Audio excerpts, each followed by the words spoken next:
People memorize everything and on a specific day, which is called examination day, they'll go and puke it there.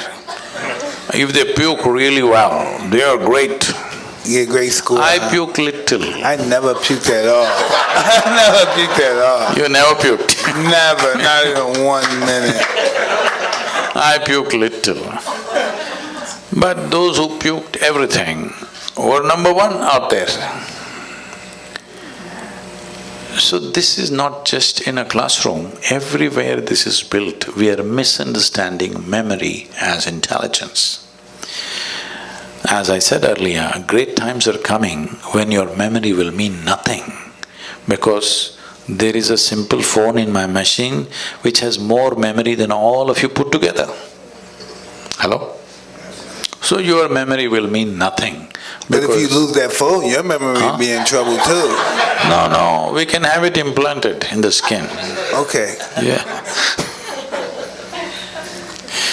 So, what we thought as great value, I wanted to understand how this world has been built, these civilizations and cultures have been built.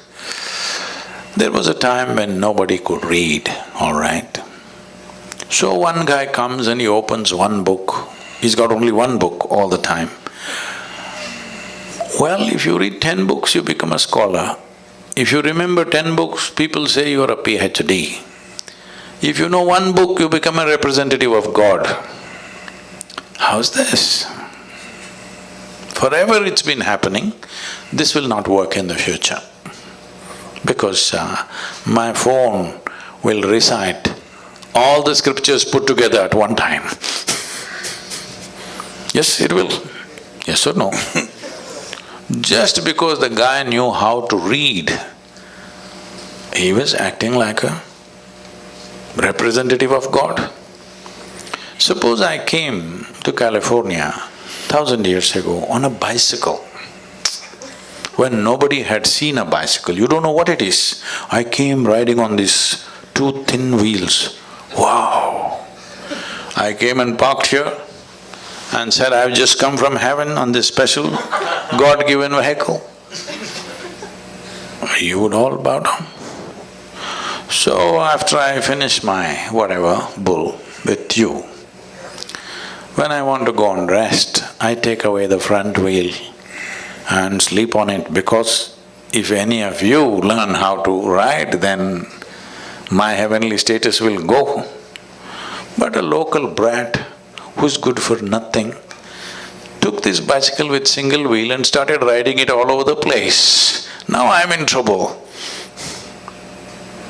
This is happening. The Google lady will recite every scripture that you want. We don't know who the hell she is but she can tell you anything you want, she will tell you the meaning also, interpretations also, yes or no? So, just in many ways, because human beings by themselves did not do it, because people did not do it consciously, I think in many ways the technological developments are going to end. A whole level of nonsensical things that have been happening just because somebody remembers something, somebody can recite something, they were elevated, all this will go. Very good times. But in the meantime, when one level of what we believed collapses, and before you attain to clarity, there is a danger. One thing that's happening is, in the world, heavens are collapsing. 100 years ago, how many people believed they are going to heaven?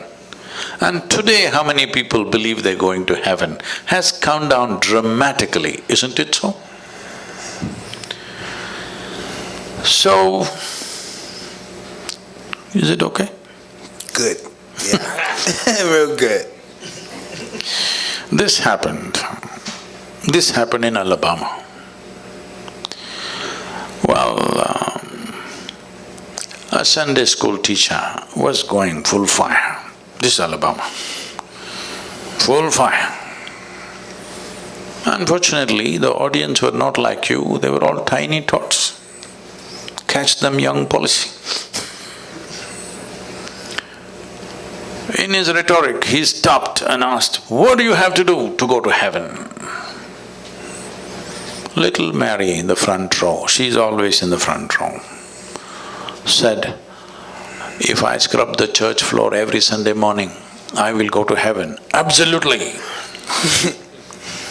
Another little girl stood up and said, "If I share 50% of my pocket money with my less privileged friend, I will go to heaven." "Correct." Another little boy stood up and said, "If I help those who are in need, I will go to heaven." "Correct." Little Tommy in the back bench stood up and said, "You gotta die first."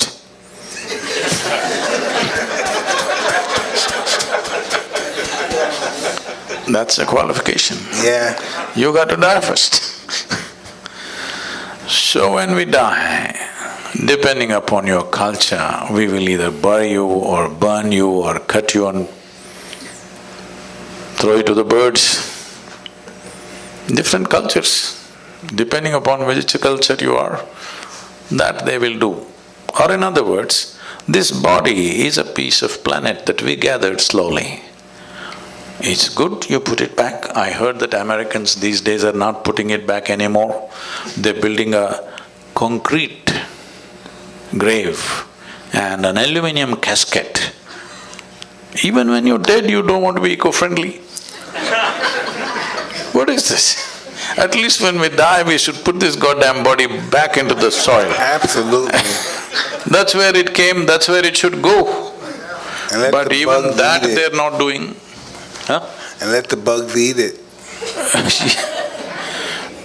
Some people are planning to take it to Mars. Anyway, you left your body here and went to heaven. What is in heaven? You know what's in heaven? You don't know? Arey, you should know these things. In the Hindu heaven, food is very good. Good food. Indians, Lives are invested in cooking and eating. In the other place, there are white-gowned ladies floating around in the clouds. If you like that kind of ambience, you can go there. In another place, you will encounter virgin problems. If that's what you're looking for, that's fine too. Only problem is, you went to heaven without a body. What do you do with good food and virgins, I'm asking? Hello? These are all problems you have when you have a body. Once you don't have a body, what do? Food, if you put it here, it'll fall down. Hello? Now, if you ask these questions, heavens will collapse. Heavens are collapsing. I think nearly 70% of the heavens in human mind has collapsed in the last 50 years. What do you think? Huh? And anyway, let me ask you this. Do you have any proof that you're not already in heaven and making a mess out of it? Do you have any proof? You're already in heaven, but making a mess out of it. Tell me, if you just change the geography of your existence, will everything about you change, I'm asking you? Hello? If you move from one place to another, you think everything will change? No. If this one person changes, everything changes. Doesn't matter where we are. If we raise human consciousness, that is, if we teach people how to sit here and be just blissed out. Hello? Look at my eyes, I'm always stoned. I'm not on any of your products, but No, you're not. I'm definitely not. But look at me, I'm always stoned. Because the greatest chemical factory on the planet is here. To what extent means, per second, your body is processing something like